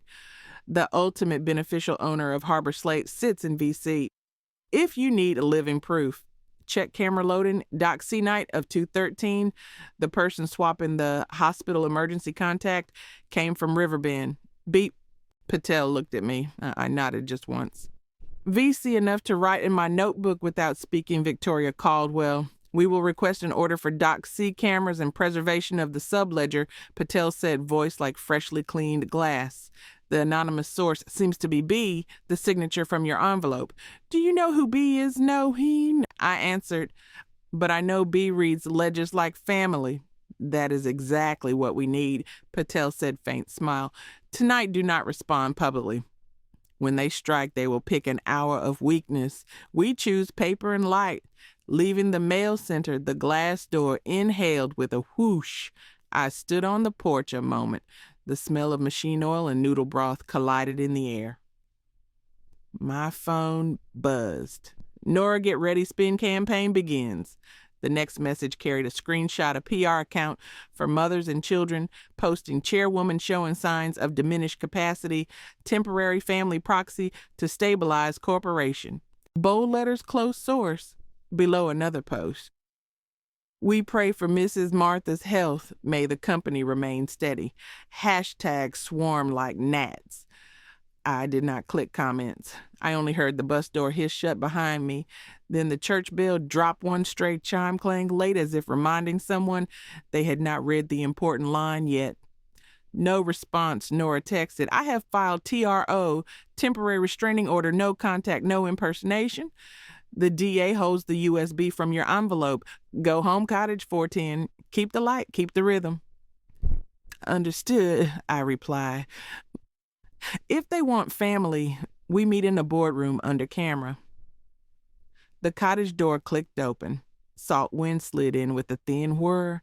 I set the Finch notebook on the table beside the rosemary jar.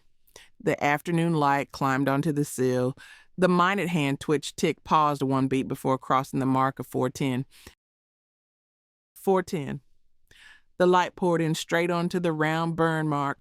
Walter, today it found me faster than ever. The spoon touched the cup clang. A metallic note answered with one round word, stand straight. Buzz. Caroline update.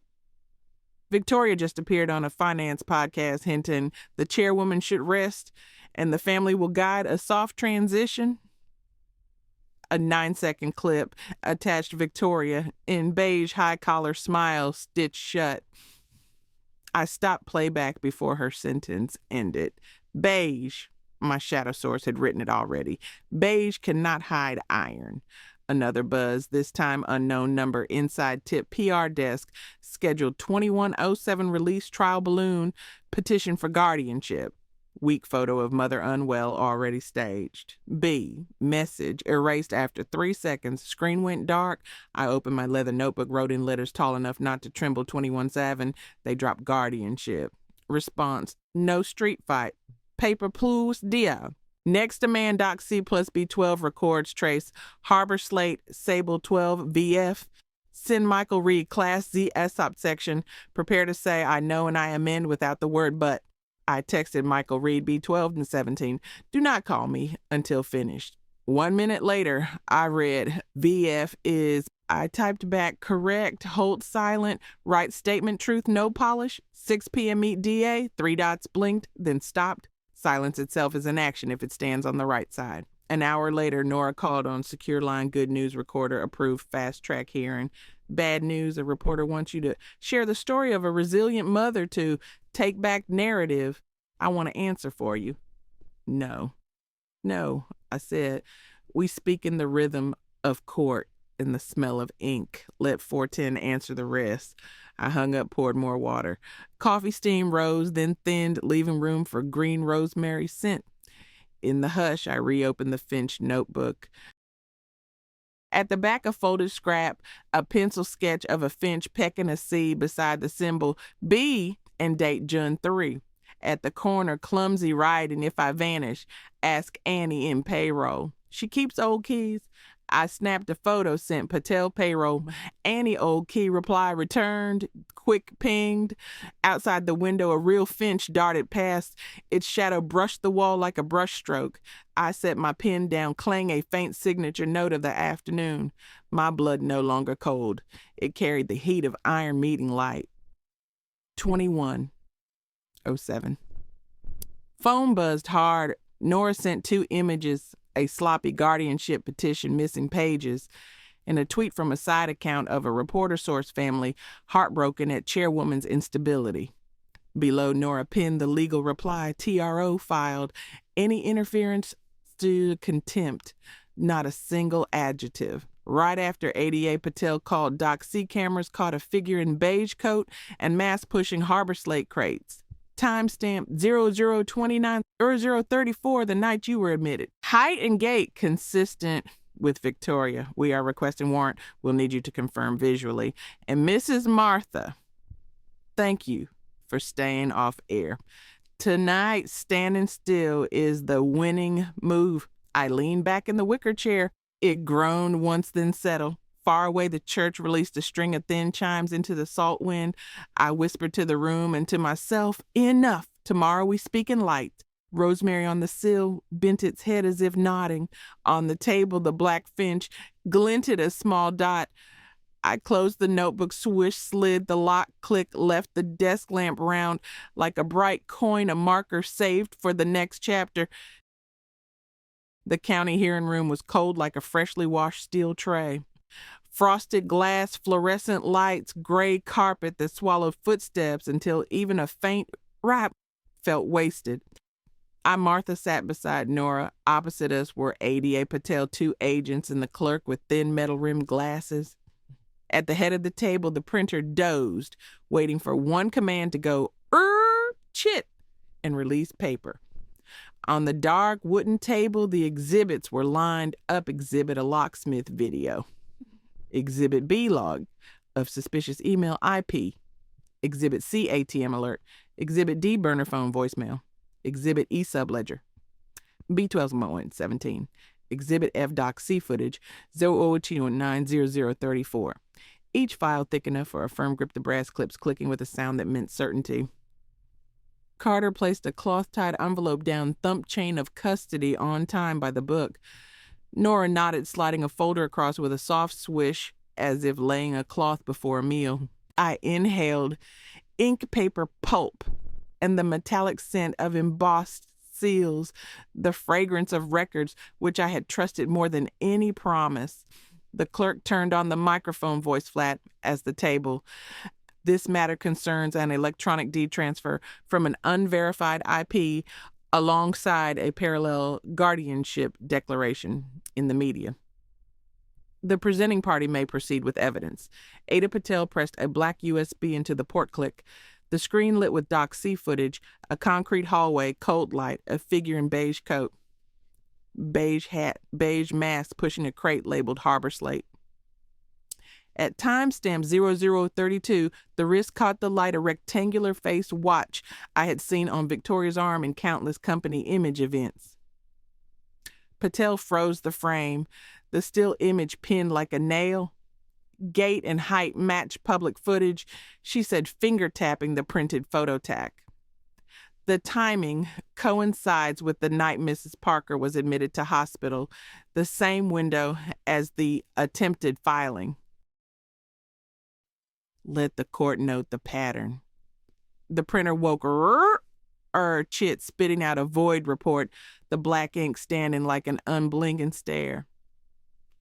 Carter flipped open subledger B12.17 payments for compliance marketing outreach retainers grouped in 3s and 4s routed through Harbor Slate, Sable 12 VF. On the margin, the anonymous pencil note appeared on screen, beige hides color, but cannot hide steel. The room fell silent for half a beat, only the wall clock ticking tick, as if so in the air, one slow stitch at a time. Does the family side have legal counsel present? The clerk asked. The chair to the right remained silent. No, Victoria, no, Michael. I looked at Nora. She lifted her phone. Michael is in the hallway, Nora whispered. He insists on speaking after reading B12. The door opened. Whoosh! Michael entered suit, still carrying the scent of new fabric, chin freshly but hastily shaved, dark circles shading his eyes. He glanced over the exhibits, then at me, and placed both hands firmly on the table's edge. Thud. I request to speak. His voice rasped, but did not tremble. Do you swear to tell the truth? The clerk raised a hand. Michael lifted his hand. The cuff of his sleeve rustled softly shut. He did not look at counsel. He did not look at the camera. He looked into the scorched ring I still carried in my mind. I knew it because his eyes held the same light as the kitchen at 410, a light I would recognize even here. I remained silent when I should not have, Michael says, shifting his form of address. Formality first, then the language of home. I signed to open the HELOC based on an authorization I did not verify. I let the media speak in my place. I accept responsibility for my part. No buts. The words no buts dropped onto the table like a round peppercorn talk with the exact weight required. No extra excuses, no drawn-out bowing. Just a single fulcrum, enough for all the gears to lock back into place. Do you confirm that you have reviewed B12.17? Patel asked. Yes, he replied, his hand resting on the exact line under Harbor Slate, and I cross-referenced it with payroll data. Annie holds the old key. I asked her to send a copy through a secure channel. Patel's phone buzzed attachment from Annie payroll. It was a sub-ledger cross-check, its timestamps matching precisely the retainer outreach entries flagged in B12. Patel looked up, a glint in her eyes, a silent thank you for standing in the right place. From the hallway came a faint metallic clang. A wind chime at the glass door struck as someone passed. I thought of the sea breeze at the cottage and felt my spine straighten half a notch more. Regarding the guardianship petition released at 21 Airnum 07, Nora opened the file, her voice flat. A temporary restraining order against impersonation has been granted. Any interference with Mrs. Parker's legal capacity falls under contempt. She pressed the red seal thock, its ink rising sharp metallic like iron on the tongue. A clerk shuffled in carrying a second cease and desist. I did not read it. Nora flicked through Swish and smiled thinly. We ceased their forgery long ago. The officer nodded, pen tapping tack fraudulent records void. Forward to the DA for prosecution. Summon payroll witness Annie and request extended Doc C data. Michael turned toward me. No tears, no dramatic mother forgive me. Only one clean sentence chosen with care. I will sign a mediation and restitution. I will follow the schedule Nora sets. I will make an internal video saying exactly 3 things I was wrong. No buts, and I will repair. I nodded slow enough to be heard without words. This silence carried meaning. It was like a hinge, freshly oiled click, fitting into place without fanfare. The glass door in the outer hallway scraped a long line. I did not need to look to know the beige smile was standing outside, someone holding up a phone to capture a blurred drop of emotion. And Ada Patel struck the words like a nail. If Mrs. Caldwell wants to speak as family, the DA has a conference room with cameras. We do not speak under a reign of hashtags. The printer chit again, spooling a summons. The embossed seal swelled under the clerk's fingertip like vertebrae locking back into place. On the screen, status pending, recorded, leapt forward like green lights strung home. Nora brushed my sleeve lightly. 4. 10 is near, she whispered. Go claim the signature of the son. I gathered the files into a plastic folder. The cold edge slid along my knuckles like a gentle fish. Michael stepped back to clear my path. When our hands brushed, I heard a faint kang, uncertain if from a pin from the key ring or from inside my chest. A single note, thin, round, complete. Outside, the church bell dropped a ting exactly on the half hour. I stepped out carrying the scent of ink and the warmth of paper.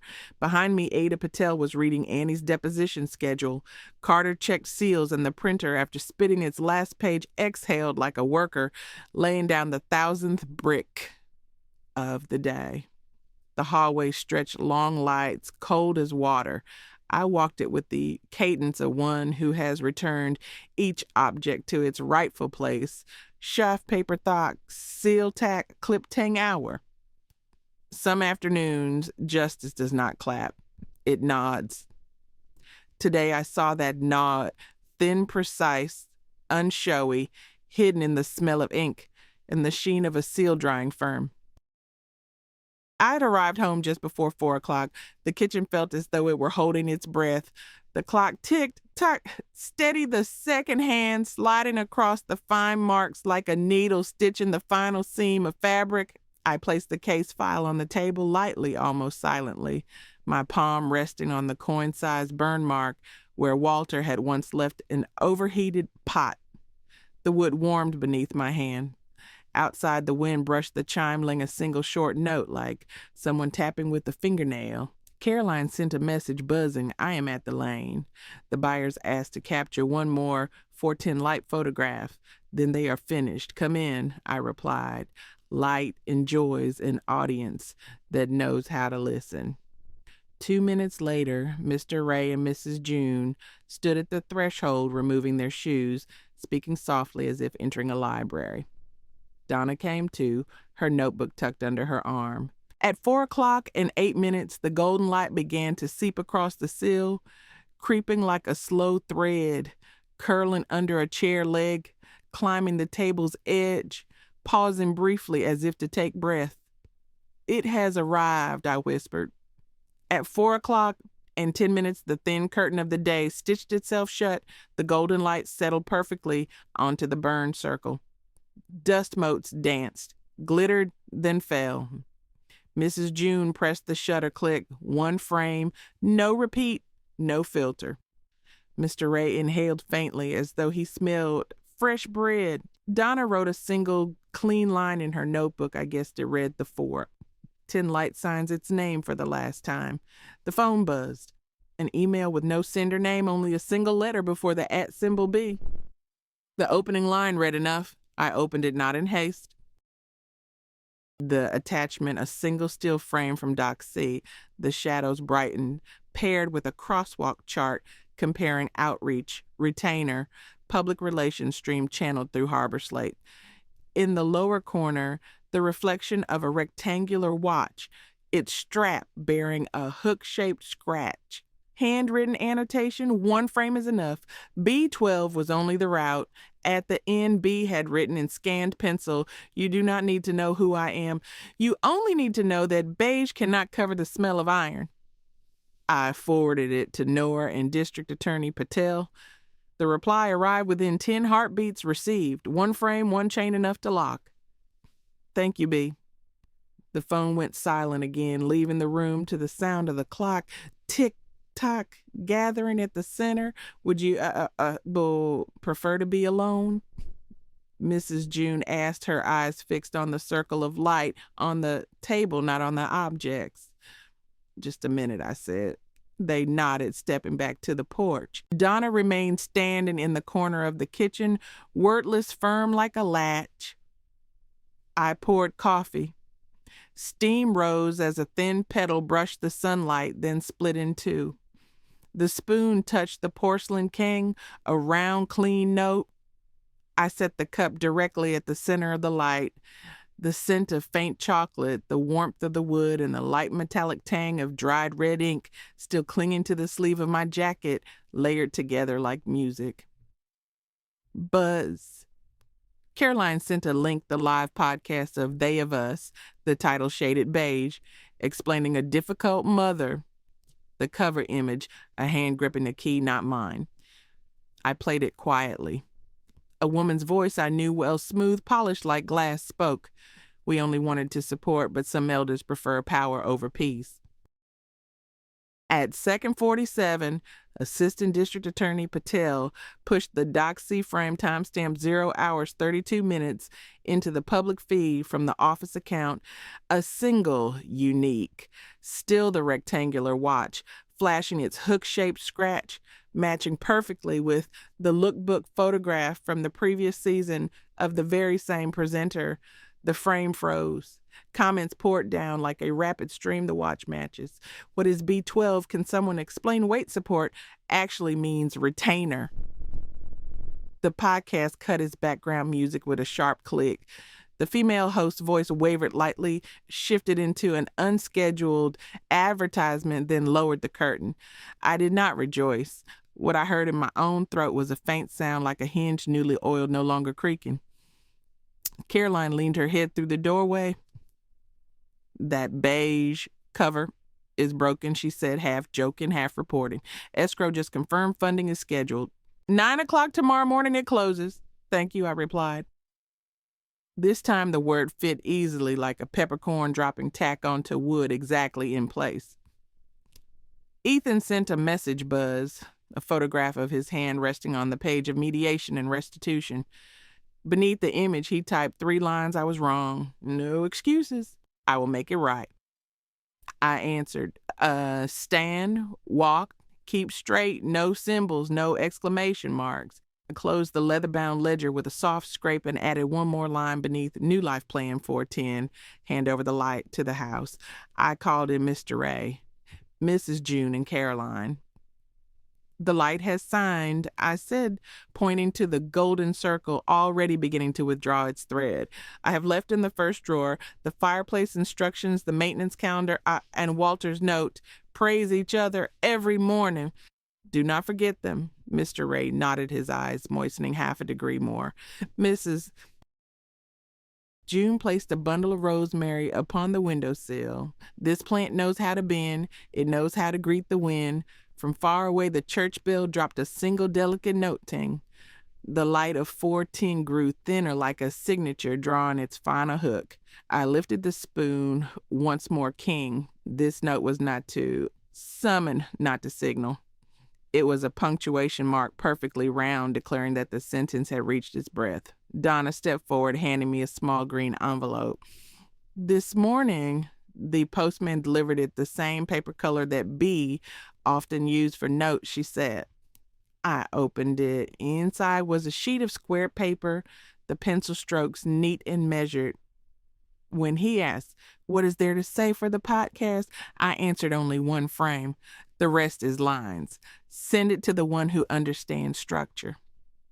Or B, I smiled a smile that did not last long, but settled deep like a thin ray of sunlight that lingers in warmth upon the edge of the table even after it has withdrawn. Caroline handed me the final contract packet for review.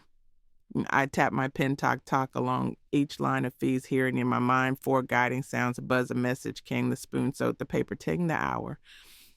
Everything meshed like gears newly oiled after a long winter. We stepped out onto the porch. Salt grit crunched underfoot. The wind chime released 2 notes of metal striking, then faded into distance. Ray turned the key once, click, slow and steady, then placed it into a cloth pouch. Mrs. June snapped one more frame of the middle stair, where the proud nail still talked when the tip of a shoe touched. "Leave it as it is," I reminded. "Leave it as it is," they echoed like a vow. Before stepping down, I laid my palm against the wooden door, the very spot where 40 years ago Walter had taped his to-do list. With brown adhesive, tighten the door handle screws.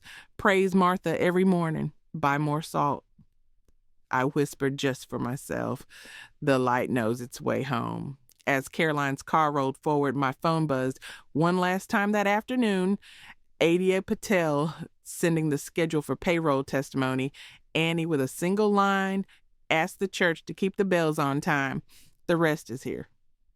I set the phone aside, leaned my head against the seat, and watched the last shards of daylight slip across the glass like carbon copies being torn away. The cottage waited for me at the end of the Saltwain Road. I would return, wash the cracked porcelain cup, pluck a sprig of rosemary, open the ledger, and write 4 old words: forgive, permit, learn again, open.